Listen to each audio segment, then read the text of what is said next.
Friends, welcome to ஏலம் ருச்சி. சமைப்பா ருச்சி. Kottayam style மீன் குழம்பு ரொம்ப ரொம்ப ஈஸியான ஒரு குழம்பு வகையில் இந்த ஒரு குழம்பு சொல்லலாம். இதுக்கு தேவையானது மீன், கடுகு உளுந்தம்பருப்பு, வெந்தயம், காஷ்மீரி மிளகாய்த்தூள், மிளகாய்த்தூள், ரொம்ப ரொம்ப முக்கியமான பொருள் கொடம்புளி, கருவேப்பிலை, தேங்காய் எண்ணெய்,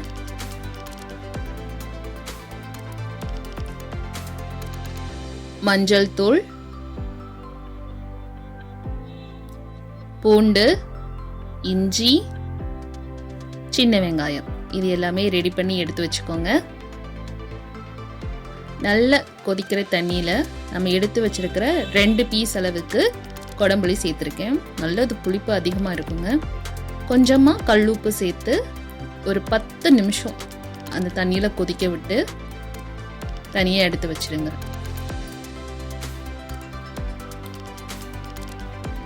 நல்ல ஒரு மண் சட்டியில் கொஞ்சம் தாராளமாக தேங்காய் எண்ணெய் சேர்த்துட்டு ஒரு 1/4 டேபிள் ஸ்பூன் அளவுக்கு வெந்தயம் சேர்த்துக்கோங்க.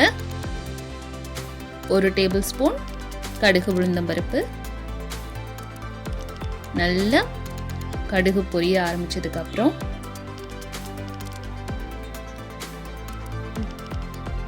கருவேப்பிலை சேர்த்துக்கலாம்.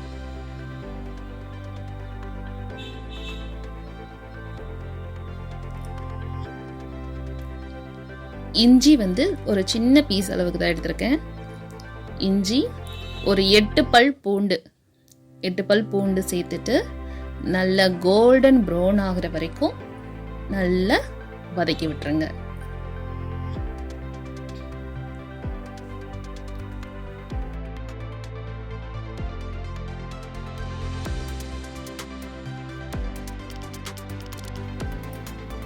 பதினஞ்சு சின்ன வெங்காயம், இதையும் எவ்வளோ தூரம் உங்களால் பொடிசாக கட் பண்ண முடியுமோ அவ்வளோ தூரம் பொடியாக கட் பண்ணிக்கோங்க. நல்லா கோல்டன் ப்ரௌன் ஆகிற வரைக்கும் வதக்கி விட்டுருங்க.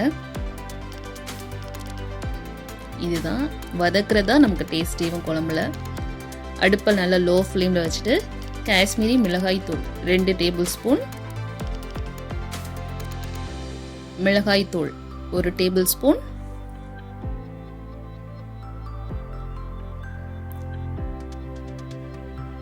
கால் டேபிள் ஸ்பூன் அளவுக்கு மஞ்சள் தூள். இந்த மசாலா கருகாம அந்த எண்ணெயில் வதக்கி விட்டுட்டு நம்ம கொடம்புளி ஊற வச்சிருக்க தண்ணியில் இதை சேர்த்துக்க போகிறோம்.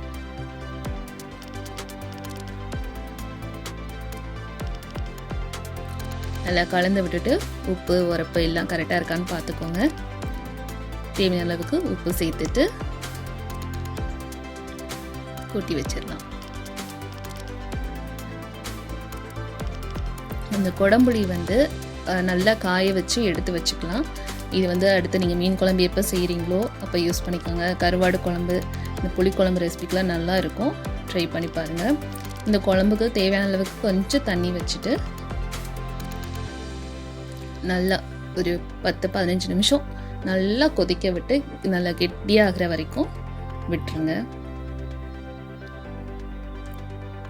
இப்போ நல்லா குழம்பு கெட்டியாயிடுச்சு. நான் சங்கரா மீன் தான் எடுத்திருக்கேன். சங்கரா மீன் சேர்த்துக்கிறேன்.